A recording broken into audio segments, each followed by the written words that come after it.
Welcome to Not Milk Never Milk. Subscribe if you're lactose intolerant. In this video, I will explain how to get the Roblox girl torso.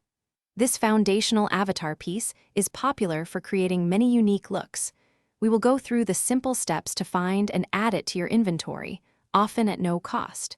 You will also learn how to effectively use it with other avatar items and body types to customize your character. Let's dive in and enhance your Roblox avatar style. To begin, head over to the avatar shop or catalog within Roblox. Once there, locate the search bar and simply type Roblox girl.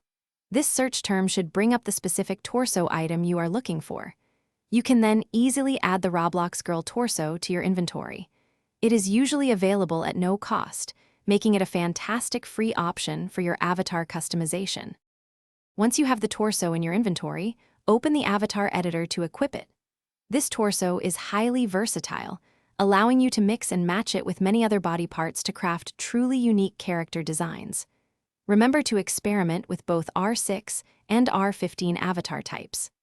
The classic R6 style often complements this torso particularly well, offering a distinct and beloved aesthetic for your Roblox character.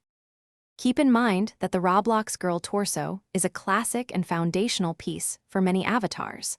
While it can be used with R15, its original and most recognized appearance shines when paired with R6 avatars, giving that iconic blocky look. If you are seeking different feminine body shapes, consider exploring various bundles available in the avatar shop. There are many options to help you achieve your desired avatar style. Thanks for watching. If this was helpful, leave a like and consider subscribing. See you next time.